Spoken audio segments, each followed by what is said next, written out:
Greetings, my fellow YouTubers. I'm Doyle, aka the Big D of Big D's Entertainment Rankings and Reviews.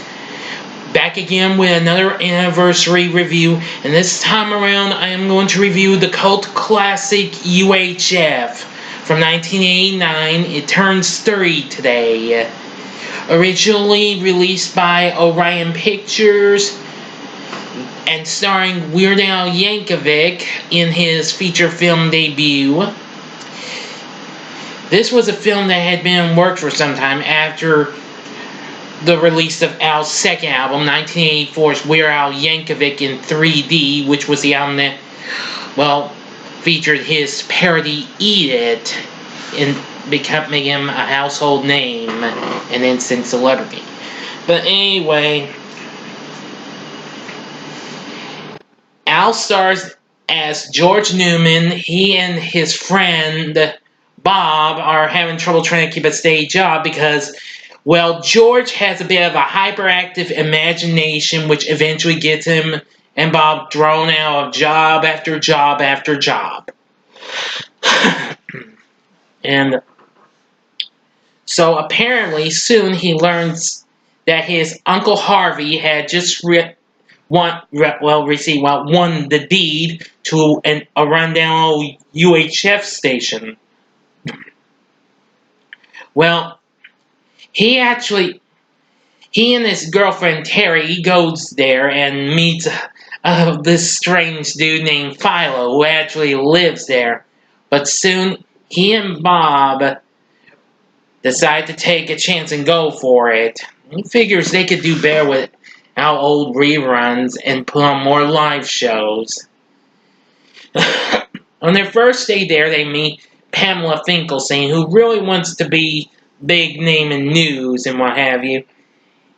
And soon they encounter, a package that was accidentally sent to them, and that was to go to R.J. Fletcher, who runs the network affiliate, Channel 8. And I'd warn you, it's like Pamela told George, he's not the nicest guy around. And you'll know why when you see him. He is a major meanie. But anyway, I'm going to say that I absolutely love this movie. This has some parodies and what have you, since that was what Weird Al was best known for. His great hysterical parodies, style parodies, and I don't know, what have you he can bring to us. UHF was filled with so much fun. Though the film opened at the time when there were so many summer blockbusters, it proved to have Orion's biggest test screen since RoboCop a couple of years before this. So he thought, hey, this is going to be a big hit. Well, as the film was directed by his manager, Jay Levy, who of course also wrote the script with Al, and actually Levy actually has a cameo in this film. They have a little parody for something called Gandhi 2, and it's Mr. Levy who plays the role of Gandhi. That was really something. I didn't even know that until I did some research on it. Now, other well-known, cats, I won't mention them all. I forgot some of them. But anyway, there was, let's see, Fran Drescher, even before she became TV's The Nanny, playing Pam. And let's see,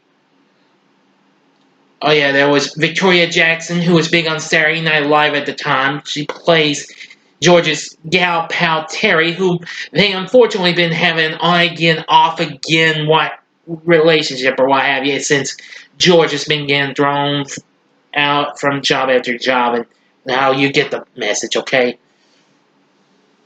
And also there's, of course, Kevin McCarthy, who I actually remembered him as he appeared in a MathNet mystery on Square One TV before this. He was also in the original Piranha, which I'll probably review that sometime.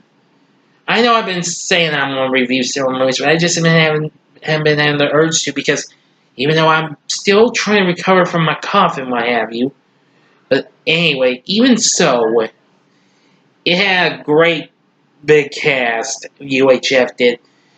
But anyway, when the film came out, they were up against several movies like Indiana Jones and the Last Crusade, which had been out for 2 months, and other recent releases that had been on the last few weeks, like Batman, Do the Right Thing, Ghostbusters 2, Honey, I Shrunk the Kids.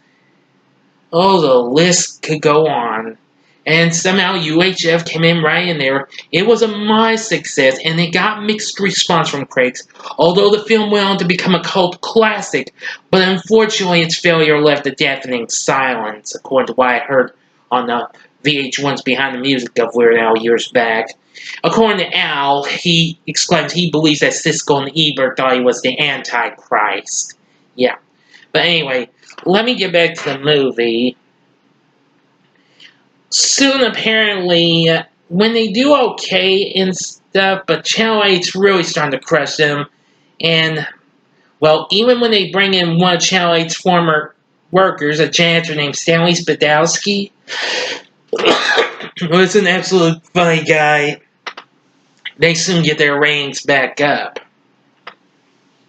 Now, in one scene, when the Beverly Hillbillies is playing, George kind of has a bit of a dream, and he appears in what appears to be a take on Dire Straits' Money for Nothing. And that's a parody of his, and it would be the song Money for Nothing, but the lyrics he'd use would be the words to the Ballad of Jed Clampett, the theme to the Beverly Hillbillies. That's what became a parody. Now, the response he got back from Mark Knopfler, the frontman of Dire Straits, he says, we could do the parody of the song, but you'd have to get Knopfler to play the guitar. Now, even though Al's guitarist Jim West was pretty good at playing the guitar on there, but Alan had to agree and let Knopfler do this. Now, after I learned that keyboards of Dire Straits also took part of this as well, and they both nailed it. But anyway, that's a pretty good song, and apparently U-62 became a big success with Stanley and everything. But soon Fletcher learns about this, and he decides to get Harvey to give him the rights, when unfortunately he can't pay off his bookie, Big Louie, after losing a horse race. So apparently he has to pay $75,000. But George kind of got in there and tried to figure a way out. But so he had an idea to start a telethon. Now, I'm going to get to the ending of this. Now, if you haven't seen UHF, I would strongly advise you to stop the video at once, okay? Sorry for the moment of silence. Okay, now I'm going, because I wanted to give you all time to stop the vid. Okay, now, the ending is pretty cool. Fletcher's men kidnap Stanley, and they take him to Channel 8, where Philo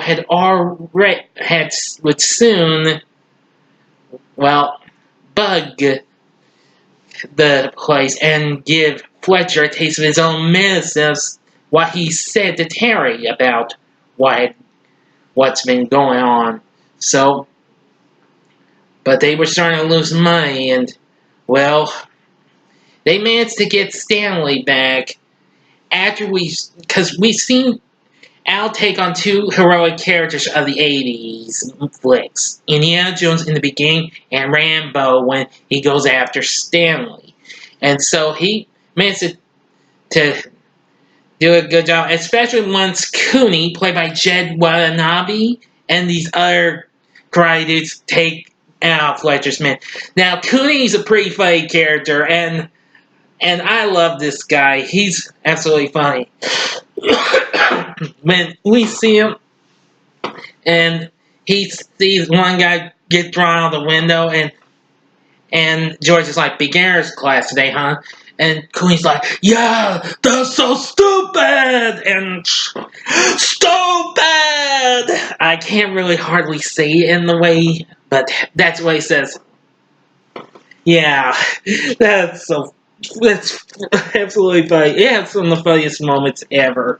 But anyway, but once, but however, Fletcher soon gets his newscast interrupted by what he said as Philo managed to help out and soon interferes with the final bit of the telethon as it was being taped outside.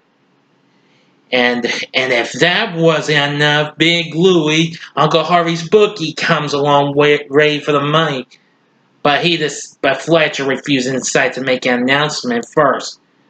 Soon a homeless man who Fletcher gives a rare coin to had a whole lot of money to give him. And they had the right amount of money, and soon George gives it to Big Louie. Harvey signs the deed, and the station was all theirs in the end. Fletcher was really upset now. Not just that, he was actually has license to vote from, I think a vote or whatever, from the FCC. Yeah. And soon, he and Terry, George and Terry really got back together with a little Gone with the Wind parody in the end. So anyway, that's how the story goes. Anyway, again, I love UHF for all sorts of reasons. It has its moments, more good than bad though. But anyway, if you have not seen UHF, I would highly recommend you check out. Now I do know it's on Prime. That might be a good way to check out. There is a DVD out, and I know it's also on Blu-ray from Shout Factory, which was out for the 25th anniversary 5 years ago. And that was when Al actually returned to Tulsa, Oklahoma, which actually that was where most of the film was filmed at. It did have some parts filmed around Tulsa and also in Dallas, Texas. But it was more Tulsa, though. Yeah, you better believe it. I didn't even know it was true or not until I learned about it. But anyway, Al actually came to Tulsa. I read about this in the paper a few years back when the film turned 25 and Al's last album, Mandatory Fun, was already a big seller. But anyway, that's all I can say. UHF had great cast. There's other characters. There was legendary midget Billy Barty. There was Emo Phillips. Oh, the list goes on. Like I said, check UHF out if you want to. If you like any parodies and what have you, I'd highly recommend it. If you've seen UHF, please feel free to let me know in the comment section. Like and subscribe to my channel. Thank you for watching. Until next time, on the Big B saying, see ya.